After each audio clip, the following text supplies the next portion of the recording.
Hello and welcome. It's Monday. My name is Steve. Actually, no, it's not. It's so funny. I normally do these on Monday at 4 o'clock, and I've done that for the past 60 odd episodes, almost all year.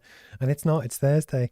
But what I wanted to do on the Growth Strategy podcast is that I do every week try and introduce you to genuinely interesting people that can help talk about your business or your career and just talk about interesting stuff, which I think will genuinely kind of add value to your professional network, your own entrepreneurial kind of spirit. We can share lessons of different people. And then what I also like to do is talk to people that either I know in some way, shape or form, or we've got history, or there's a link there or something. And again, trying to introduce it in a way which is relevant to real people about what you do. So whilst it's great to hear what Jeff Bezos is up to and Elon Musk and whatever, for 99.9% of people, everyone's on their own kind of career journey and that kind of thing as well. So the guy I'm going to introduce you today, Chris, we're actually working on a project together, which he's going to kind of talk about. But again, really interesting guy, former MD of Lehman Brothers. So we're going to go into the financial crisis. And thanks, Tom, for the kind of question. And basically just hopefully for the next kind of 30, 40 minutes, make this a really interesting talk that you can join and watch and listen. And it goes live onto LinkedIn Live, Facebook, Twitter, YouTube, Twitch. What else? It then goes on to iTunes, Google, Spotify, and lots of different places as well. So no matter where in the world you kind of pick this up, if you've got any questions, you can get involved in the chat and it should pop up on my kind of screen. So Chris, if you're ready, I'm just going to bring you in. I'll let you take a sip of your drink first. There we go.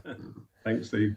So now people can see you and hear you. Would you like to just give a very quick kind of 60-second intro just to who you are, just to kind of set the scene? Yes, well, what should I say? I'm 59 years old. I have 3 children and 2 grandchildren, still married to the same wife that I got married to 36 years ago. I've used to live for the whole of my professional career in the southeast of England. And 3 years ago, we decided to head west and move in what is the geographical midpoint, the geo midpoint of where our 3 children are. And I have to say, it's great being away from the southeast corner of England and in a different part of the country. I've got to ask you as well, did you ever get back your ornaments that were stolen from your front lawn? I've got to know. And just for anyone else that knows, basically we had a Zoom call, 2 weeks ago? And someone nicked them around bonfire night. And I need to just ask before we jump into the good stuff. No, I think the good news is that the police actually came and paid us a visit. So they showed some interest. They took away the CCTV images that we had of the thief. But no, we haven't found them again. Never mind. It doesn't matter. It was just one of those things that one of the things that I love, and we were talking just off air about social media and the way the world has changed and almost broadcasting and that kind of thing is, although I'm, still almost 40, we're a slightly different generation maybe, but the approach is different. But part of the reason why we kind of do this is that when, people discover more about you and your background and that kind of thing as well, it humanizes you. Really, people love, and, people love stories and they love to know background and what we do and why we do it, because then essentially what we're looking to do is build trust over time with that kind of thing. And it's just, I was interested, and the whole point of what I try and do here is fairly informal, but it's relaxed and I want it to be approachable. And it was just a classic kind of question. So within the kind of interview series, and what we tend to do is to both learn more about the past and your background and that kind of thing. And part of the reason is that there's people all around the world that have ambitions to maybe go into finance or clean tech or engineering or whichever, that actually might not know where to start.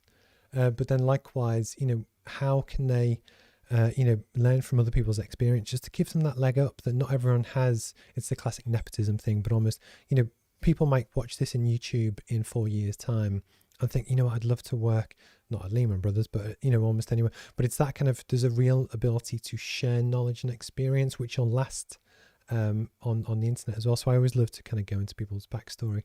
So where did you kind of grow up? Also, I grew up in the southeastern tip of England, so about as far southeast as you can get. Okay. So in the beautiful seaside resort of Margate, which is not really a very beautiful seaside resort anymore, and hasn't actually grown or moved onwards in the 40 years that I've been away from there. But that was where I grew up. And then we know each other a little bit, but were you like a sporty kid at school? Were you into that kind of thing? It's funny that you asked that, because I was having this discussion with my wife this week, actually, trying to, we met at school. So I've known her since I was 16 and she was 15. And so we both knew each other in our formative years and growing up years. So I recalled myself from school as being very sporty, loving team sports. So played a lot of rugby and carried on with that for many, many years.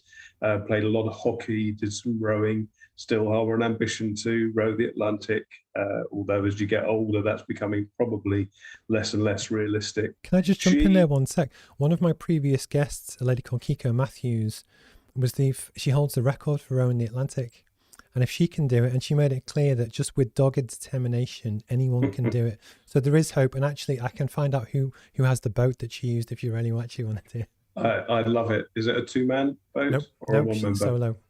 Okay, I wouldn't do it solo, because I think that's far too long. That's 65 days at sea. Mm-hmm. What I'd really like to do, what is far more difficult than rowing the Atlantic, is rowing around Britain. Wow. It's almost the same distance. The currents are so much more difficult, because even though you're constantly in sight of land, it is a much more dangerous and much more difficult road than rowing the Atlantic. What does your wife think of this adventure? Is she trying to pack you off? She's not altogether comfortable with the idea. I'm working on it still, but I'm not sure that we're there yet. No, fair enough. But the reason why I ask is that with a lot of entrepreneurs and people with entrepreneurial traits often share the same kind of values and background. And, you know, it's funny that when you spot things that not everyone has the work ethic and drive to, or the creativity to kind of, you know, do things. And actually, that's one of the reasons why I like to ask the question, because actually you do spot traits in people that, you know, they might still be at the right start of their career, but you can spot the people that are going to be the rising stars. And it was just, that's why I kind of asked. Well, what I was going to say, so my wife's recollection of me, it was that I was very bookish at school, forever reading. I am very analytical, I know that, probably over-analytical at times. I don't make friends easily. I have a very small and close group of friends. I don't suffer fools gladly. So the reality is that I'm somewhere between a sporting icon, a sporting hero, and a bookworm, and I don't really know what I am. To be honest, at least on the friends, it's funny, in the co-working space where I have this office, the receptionist jokes that I'm on camera, and when people see me at events, I'm really happy and smiley. But then behind closed doors, I'm really grumpy and I just kind of crack on with my stuff. And I think it's almost a sign of busy people that when you've got a mission, you've got stuff to do, that I'm the same. If someone wants to waste my time, I'm pretty brutal and I just don't do it. So I kind of resonate with that. How did you do at school? I'm guessing you did quite well. I did okay, yeah. So this was the day of the time of GCSEs, so I got my full complement of GCSEs. Went through that decision-making process that we had to do in those days of, do you want to study science or do you want to study the arts at A-level? And so I studied arts. I did history and French and English. Probably would have, in hindsight, gone back and changed that. Probably would have been more of a scientist. But got those done and then went off to university. So did acceptably well enough. No, brilliant. And then the classic question, was your first job in finance?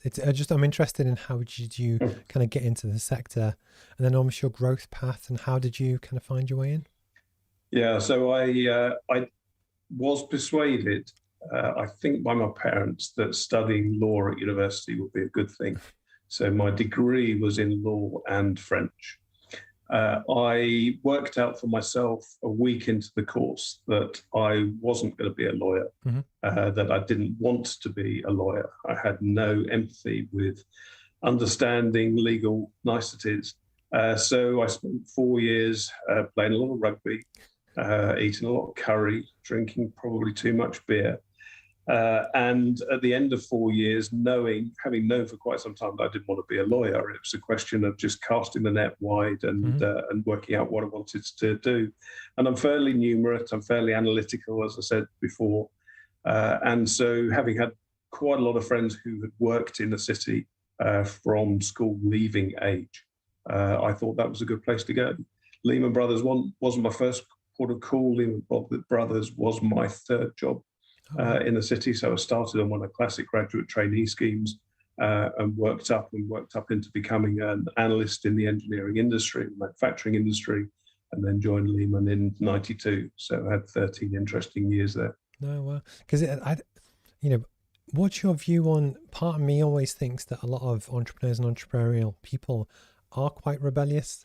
Like I was funny at school because I was technically good at doing stuff, but ironically, because I was short-sighted and all the cool kids sit at the back of the class, but I didn't know I needed glasses. I didn't know I was short-sighted.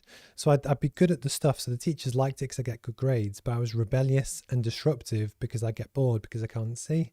And it was almost, I know that I have that streak in me that, I've done things wrong, but it was almost what you're saying that, too much sport, too much curry, too much beer, whichever. But I almost, it's character for me. I just, wondered your take on if you think that entrepreneurs have this, rebellious spirit behind them, that you can do something better than anyone else. I think you've got to be self-confident. You've got to be self-believing. And that's one of the things I always say to my kids, is one of the messages I gave one of the highlights of the last few years, which was my daughter getting married. So being able to speak at her wedding, the message to her was believe in yourself as much as everyone else believes in you. Mm-hmm. And believing in yourself, having that self-confidence and the ability to go forward, that's a key trait, I think, in an entrepreneur. And it's very, very difficult to find it in people growing up. I wasn't self-confident. I'm still fairly shy and reserved. I certainly don't like talking about myself. So this has been quite a difficult first 10 minutes to the chat. But having that self-belief and that self-confidence is just such a key trait, I think. No, for me, it was, I was in Scouts growing up. So I joined early, Beavers. I joined at 5. You meant to join at 6. I had parents involved. But it was almost, you learn teamwork and leadership, and we used to do first aid competitions. But it was almost I think a lot of the stuff that you use in later years, you can learn just doing rugby or whichever. And I think it is really important that I still think you can spot people that care about other people, and almost that they're a leader from age 7, 8, 10, whichever. And sport for me is a great way to show that, because sport is a classic that you get the players that lift people up, and they might not be the best player, but they're the best leader, the best captain. And I think there's a key kind of distinction with that. So for your kind of career in finance, then a lot of people actually have ideas about what a career in finance would be like. Obviously, we've all seen Wolf of Wall Street and that kind of thing. But actually, what are the practicalities of, what was life as an analyst like, like in real life? How did you find that, if that makes sense? That's a really difficult, complex question to answer. And the way when people ask me that, the way that I answer it is to say that when you look at the financial services industry, investment banking, there are 2 types of jobs in investment banking.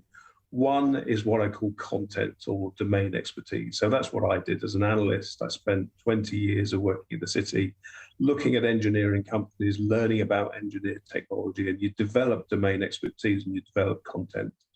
The more high profile part of the banking industry is execution, is trading, is dealing, it's broking, it's selling. It is all of the things that the industry probably has deservedly got a quite checkered reputation as a result. And that's the reason why the banks get themselves into trouble, and the repercussions of that flow throughout the general economy. I think if you're looking at people who want to understand what it is to go into banking, or go into finance, you've got to make that distinction between doing content and doing execution. Now, if you look at the banking industry today, a lot of that execution is computer-driven, or AI, increasingly AI-driven. And so there's very little frontline dealing, frontline trading that's done by anything other than a very powerful, very fast computer. So the world has changed a great deal. And the world was changing in the years that I was there, and was changing in the sense that the content and the domain expertise part of the industry was taking second fiddle behind the execution part of the industry. And that's only accelerated. That's just got to be a bigger and bigger and more visible trend. So I find it very, very difficult to advise people. If anyone comes up to me, and people do come up to me, obviously, and say, do you want that they want to get into finance? How should I do that? I find it really, really difficult to answer the question. I think it's really interesting because almost the more I kind of go through my career and learn different things, it's quite sad, but when I'm working away, I have Bloomberg on. But I love the way that people source information, and they're often looking for big, it's a seamless segue, but like cultural and global shifts into technology and sustainability and where the metals come from. Or the big one at the moment is a supply chain bottlenecks, staff shortages, COVID, whichever. And then so much of it, again, is trying to guess what's going to happen next, as in what's going to happen with Tesla next year if they can get enough computer chips to do with, because then if they think that they'll do well, they would invest in it. And if they don't, but it's almost, I completely agree that the more you understand about the sector and specifics, it's like I get phone calls sometimes from people who want advice on, do they invest in the offshore energy sector because they're trying to get a feel on company X and is it underpriced? But then obviously within the space of a 45-minute call, you're like, actually it's not, it's for this reason. But it's that ability to source information and try and problem solve. I don't think that could be done by a computer. I think it needs the gut feel of leadership to kind of learn, understand, and then, kind of move forward, I guess. Yeah, and I think that's right. When I look at and analyze businesses, I think the way that I look at them is something that a computer couldn't do. I mean, you talked about trying to pick up on the big growth trends. And is Tesla going to be bigger next year than it is next year and more successful in the future? What I tend to spend a lot of time doing is looking at risks and looking at downsides. So looking at liabilities more than looking at assets. When you look at the businesses within our portfolio, and I think that people will come and talk a little bit about those, though I can't tell you which of the businesses that we have today is going to be more successful than the other one. Which one's going to be bigger in the future? I have absolutely no idea. I have some thoughts on it, but I wouldn't say that I have a particular insight into which one's going to be more successful. But I do know how to check on the liabilities. I do know how to make sure that we don't make big mistakes by falling into obvious traps. So liabilities tend to come with bigger, older, more established businesses. So you've got people liabilities, you've got rent liabilities, lease liabilities, but just checking on what can possibly go wrong is a key part of being successful in the way that I work, I think. That makes sense. It's very interesting because part of the reason I love doing this is that I like talking to people. But actually, it's when you get different people's viewpoints on different things. So when I'm looking at mergers and acquisitions, it's almost how, what's the jigsaw piece of the puzzle that creates something fundamentally bigger and better than the separate pieces alone and different things. But yeah, you are completely correct that when it's how and when can it go wrong, what can hurt us, and it's fascinating to kind of listen, even though we work together, to kind of hear someone articulate through and talk through different stuff, which is really kind of interesting. So would you like to we'll jump in to tell people about what Time to Act is, and then we'll explore the arena around it, clean tech and that kind of thing, if that's okay. Yeah. So would you like to tell people, a little bit about Time to Act and what we're looking to do? Yes, I'd love to. So Time to Act is a new business. We are an aggregator or a platform or an operator. We invest in and facilitate companies in the clean tech space, small companies in the clean tech space. And a key part of that mentality is that we want to be a best owner for these businesses. So we typically take full or large control stakes, full ownership where we can. We operate those businesses, but we help them to grow. We help them to grow through providing strategic insight, through helping commercialize. And what is also very, very important about a platform like ours is that we provide financing. If you were to go out and talk to 100 entrepreneurs in the small startup world, 98 or 99 of them would tell you that at least 50% of their time is spent on trying to raise money, raise money to keep the lights on and to grow the business. when the entrepreneurs, the scientists, the technologists, the boffins, they should be driving these businesses forward and not having to look over their shoulder constantly as to where the next pound of money of financing is coming from. And so that's a very important part of our platform, is that we provide the route into that finance. And the reason that we're looking to do an initial public offering to float on the stock market next year is to provide more of that financial capability, and to provide that financial capability on a permanent capital basis. So we're very, very different to a venture capital fund, for example, which invests with a certain time frame. With a venture capital or a private equity business, the moment that they buy into and invest into a business, that business is effectively for sale, whether it's tomorrow or at the end of an investment horizon period. We are permanent capital. We're very, very patient capital. We would like to be permanent capital. So we are investing in businesses without ever having to sell them, without ever having to come to an end of a fund lifetime and having to exit a business, but knowing that we want to be the best owner, and that the next best owner might be someone out there who has a greater vision, a different vision, and can be a better owner than we can. So we would always exit a business in the future, but we have no defined timeline. We have no defined need to ever sell out of a business that we help to grow. I think it makes perfect sense, and I've seen it firsthand how with certain types of finance, the pressure to grow the business regardless can be disruptive. And, you know, the point is that when you mentioned before about how the boffins, the scientists, the current founders, the inventors, whoever, often they want to kind of get on with the bit they enjoy doing and the bit that they're good at. And often that isn't dealing with investors or sales and marketing or whichever. And actually, it's how you build a really good team that takes the best of everyone's skill set.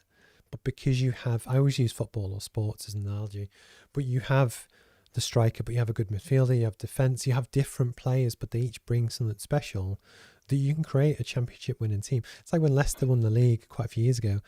They didn't have necessarily any single best player, but they had a good team and they had good work ethic, and they just showed up. And I think so much in a lot of the SMEs and stuff that I work with, that kind of ethos and mentality and drive, I say you can't buy, but almost it's so important, and it does make a huge difference to kind of the success of a business. So within the group, we've got 2 entities at the moment. Do you want to just tell everyone a little bit about each, and then we'll go into a bit more kind of detail? Yeah, so we have 2 businesses within the portfolio. So the first business is called Diffusion Alloys. Diffusion Alloys is a coating company. It was established in 1955, selling the first company to commercialize diffusion coatings or chromite coatings in the world. Is still going, had been going fairly badly wrong until we stepped in and stopped it going wrong. So we've owned the business for 9 or 10 years now. Wow. And what we've done with that business is that we've turned it around. We've transformed it from being a coater operating primarily in the gas turbine industry, so coating gas turbine blades, to a coater which coats a variety of components for almost uniquely or predominantly the clean tech industry. So we are, we think, the world's largest coater of large tube and pipe bundles that go into the hydrogen industry. We coat for the 2 leading solid oxide fuel cell companies in Europe. And we are running trials at the moment for solid oxide electrolyzers, which we used in making green hydrogen, in the battery industry, in heat storage, thermal heat storage, a lot of different renewable applications. So really, we've taken a business which was predominantly focused on that old economy or carbon economy gas turbine world, and turned it around completely to focus on these new clean tech applications. The second business is a company called Greenspur. Greenspur has been developing a new type of generator with the sight of selling into the offshore wind industry. So it's a generator based on rare earth-free magnets. So we use standard ferrite magnets, which is very uncommon in the industry. And we've developed a generator which is competitive and actually outcompetes established generators on a certain number of different parameters.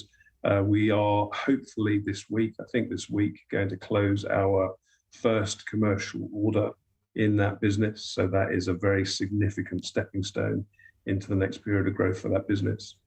We brought those two businesses together, a very old, established, cash generative, profitable and cash generative coatings business and a new startup development business.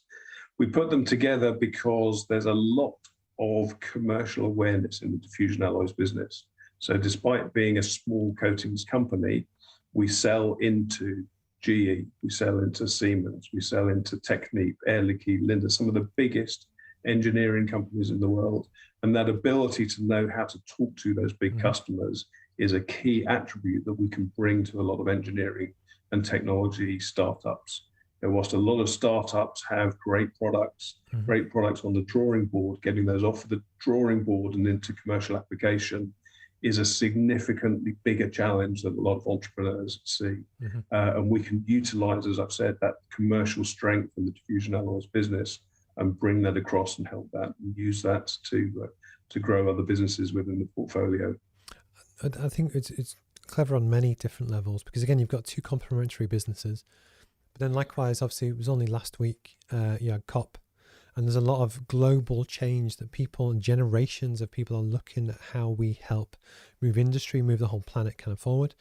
And it's the classic example of, although people often look at, say, Tesla with electric cars, and yes, they're fantastic, but often the people that can provide or support or facilitate the creation of electric cars, you can sell into all the brands. The point being, especially say with diffusion alloys, the growth in hydrogen, especially on the T side, huge kind of growth in different areas. I saw an announcement earlier today, and it was Ben Houcham saying that I believe Shell, and I read this just quickly before I came on, but might be moving their global headquarters for net zero to T side. But the point is, the business and its ability to facilitate and work in fuel cell industries and lots of different applications is in some ways a lot more valuable than just being specialist in one, if that makes sense. And then likewise with Greenspur, the new technology in terms of wind turbine generation, it's a project I worked on with someone else in the past. The fact of where you actually source your metals and your minerals and things from, it is getting harder and harder to do, that actually companies are genuinely looking for an alternative. And that's partly because they have to, because otherwise if they can't find the materials to make their current design of generator, they're going to go out to markets, try and find something which is credible and ticks all the boxes, but doesn't need something that they can't get anymore. And that's where I think, almost in terms of global growth potential in new sectors, I think it's a very clever kind of business. And I've been around this industry for a long time. So in 2000, I ran and organized at Lehman Brothers the first investor conference specializing in the renewables industry. We ran that conference in Switzerland, and we talked about wind, and we talked about solar, and we talked about fuel cells, we talked about microturbines. And at that time, all of these industries were starting to grow very nicely, but were tiny little industries compared to what they've become today. And being able to have sat on the sidelines and looked at that and learned from the process over the last 20 years has been quite an exciting period of time. A lot of businesses came to market, raised a lot of money 20 years ago, and came to market 10 or even 20 years too early. But you mentioned COP26. I mean, this is the now for the renewable industry. And I'm not an evangelist. I'm not a messiah. I'm not going to stand on a soapbox and preach about all of these technologies. But one of the reasons that I do this is we are on the cusp of something that is so new and so different. When you think about net zero and decarbonization, the reality is that humanity has been burning stuff since the dawn of time. Ever since we learned how to make fire, we've been burning stuff and burning carbon, and actually moving the whole of societal development away from a carbon economy in favor of a solar and wind and geographical economy. That is such a momentous change. It changes the entirety of human history. And we're just on the cusp of that. It's going to be such an exciting thing to be a part of. Because I think one of the things that I always try and use is that I, in theory, have worked in around offshore wind for 10 plus years. On the government side, then kind of moved around. But for me as a mechanical engineer, I work and help run oil and gas companies, people that supply into the supply chain. And actually, I am 100% for the sustainable element of everything we're trying to do. But the fact that, the world will need a transition over time. Hydrogen isn't ready today. But the point is, it's the skill set that companies have, and they might have learnt it in fossil fuels, but actually the way to design pipework and do insulation, and I work with an offshore installer, but there's so much detail that is transferable, that especially for somewhere like the northeast of England, where we have a lot of historic history of making stuff, but also the southeast. The UK is the world leader in offshore wind, but again, our supply chain is so experienced from doing stuff that actually I think it's really exciting, that kind of next journey. One of the things I think it'd be remiss if we don't talk about, but is that so Time to Act is obviously a new kind of business, it's a new entity. And part of the reason why we wanted to do this is just to talk about the story and start to tell people. But one of the big things which often drives investment is trust in the people. It's the experience, it's the war wounds, you've been there, that kind of thing as well. Would you be happy to just talk a little bit on the team that you've put together? Just because I think that will help, describe more about what we're trying to do and the expertise that we've kind of brought in. Because I think that will also help, sell the dream a bit more. Is that cool? Yeah, no, that's good. When I try and define Time to Act, we know what we do. We know our strap lines. We know what we're trying to do and where we're going. But you're right in saying we can't do any of that without having people to help to execute it. And Time to Act is not just me by any stretch of the imagination.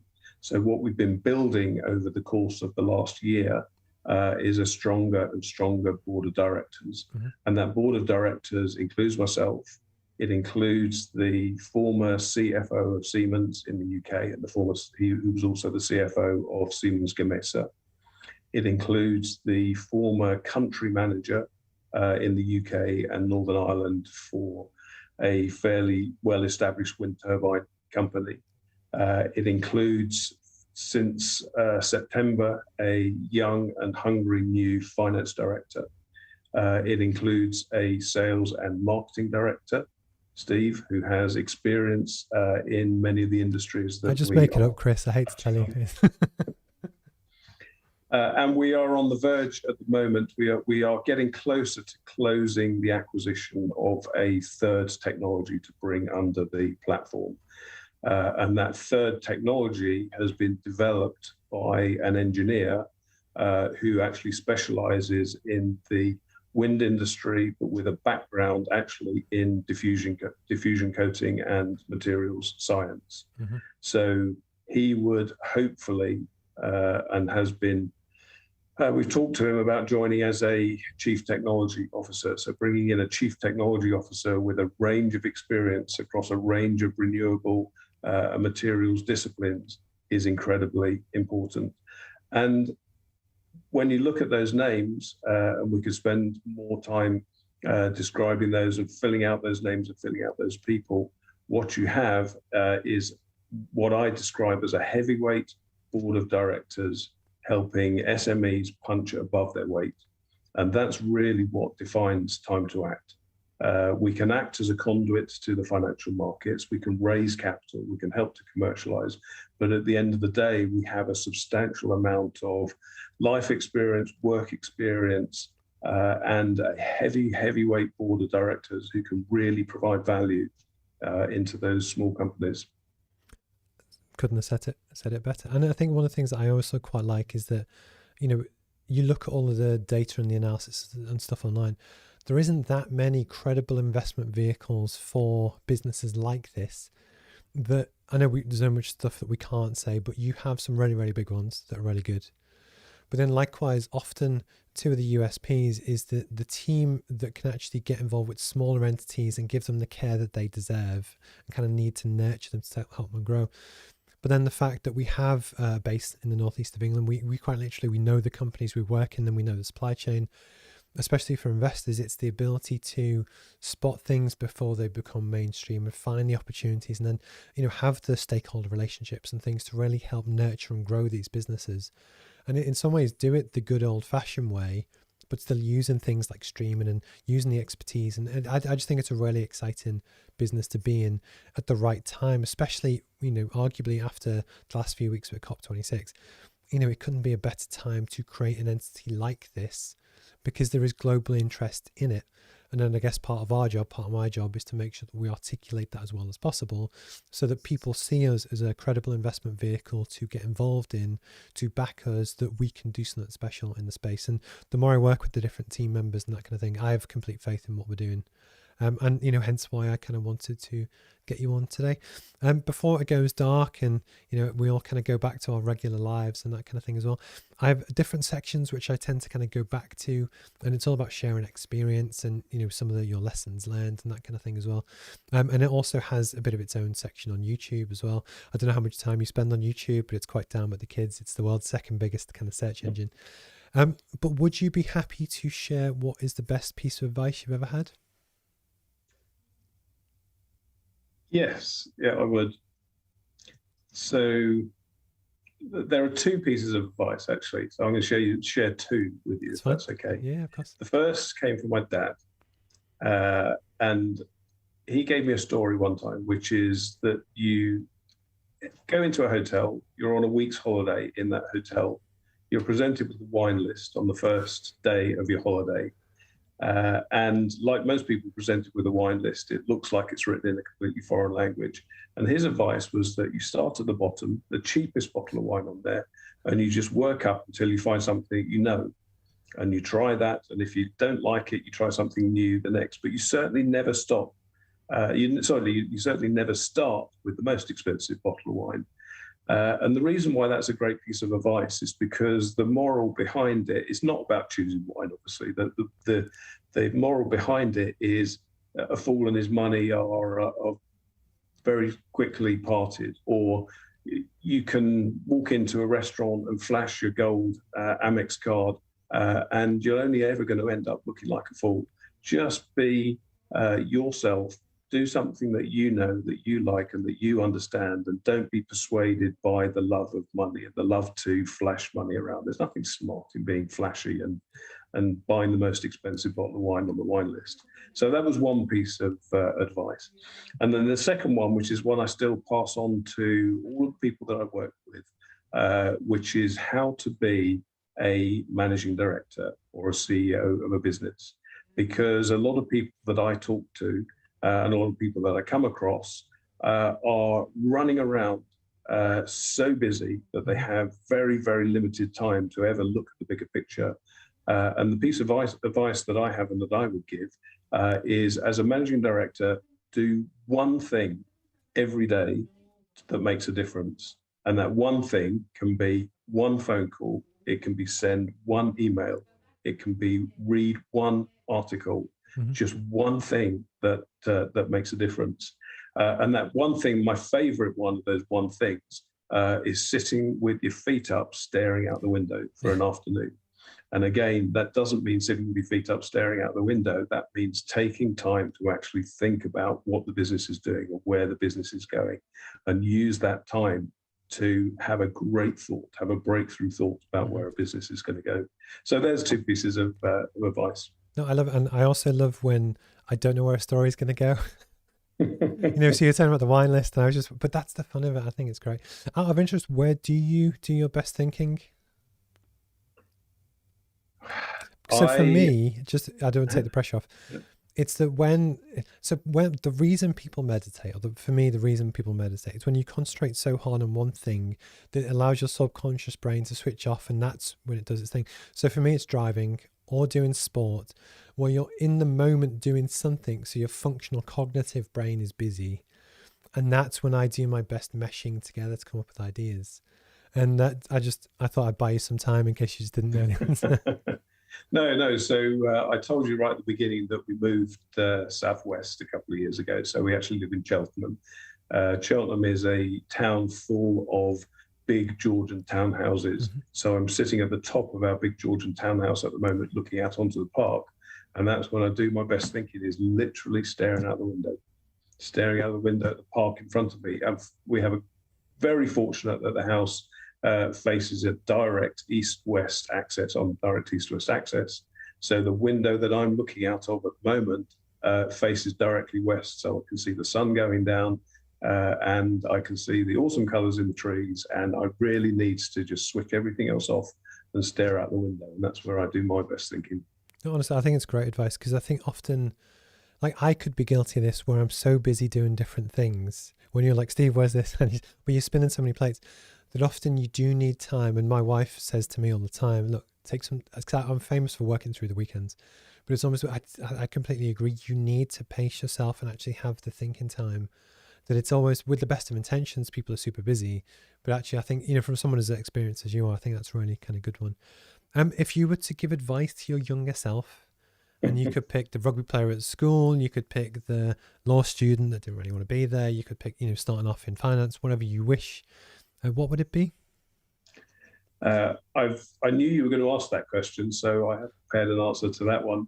And the answer is, the advice I would give is, do something you enjoy.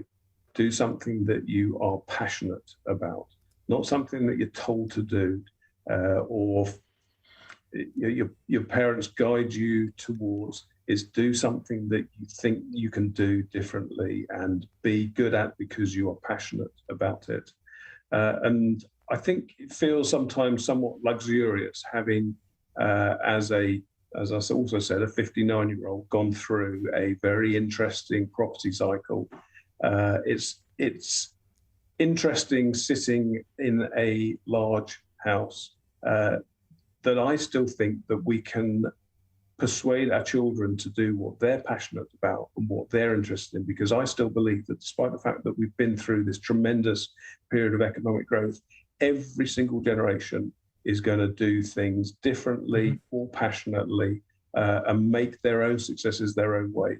So what I was trying to say there is that I don't worry about the fact that all of our kids find it difficult to get onto the housing ladder. All of our kids are going to find it difficult to finance their way in life. I genuinely believe that every single generation is going to be different and better than the previous generation. And better doesn't necessarily mean having more things, having more money, having a bigger house. It might just mean doing something completely differently. But if you don't have the passion when you start out on that, then you're going to be stuck. I think it's a really good answer. And what I love about this as well is because, I'm a little bit younger than yourself, but almost, I think character traits and emotional wise and background wise, I think we're quite similar. That even the fact before we came on the call, the fact that I'm, say, embracing streaming and global scale is something which is arguably quite new. I'm not a millennial, Gen Z, I've lose Gen X, whatever. I was born in the 80s. But actually, it's how embracing things that are new, and then likewise, the people that are leaving uni now, there'll be something completely new again, and it could be the Facebook metaverse, it could be whatever. But the point is, it's that ability to just learn and evolve, and I think it's something the human species is good at. But likewise, not to give up hope that the old ways might be moving out. But so I think it's a really kind of fantastic answer. Just before we wrap up, I offer this to every kind of guest. Is there anything you would like to plug or talk about before we go? Just to say that Time to Act is going to increase in profile during 2022. We've got a big year ahead of us. I really think that we can close the acquisition of this third technology to bring into the group. We will move towards our public offering and execute our initial public offering in 2022. So it's going to be a great time, I think, to find other people to work with us and join this big trend that we're trying to push and promote. Cool. Perfect. Well, I appreciate you're a busy man. I've really, really enjoyed it today, because all of the advice and knowledge that you share, obviously it gets saved and it goes online and goes whatever, but actually I do genuinely learn from it as well. And I'm going to steal the wine list example. I think it's really good. It articulates it really well. And I appreciate your time. Obviously I'm involved with Time to Act, and I think, touch some wood, I think it's the right business at the right time with the right entity and the structure and the team. And obviously it's my job to execute all of the stuff people are going to see, the websites and socials and that kind of thing as well. But actually, I think it's a really good business to be involved in. That's why it's such a pleasure to speak to you today. So thank you for your time. If you've got any more questions for Chris, send them in, and obviously I'll speak to him at some point. But if you watch this, thank you for your time as well. Chris, have a lovely evening, and I'm sure we'll catch up tomorrow or sometime soon. Brilliant. No worries. Cheers, Chris. Thank you. Bye-bye.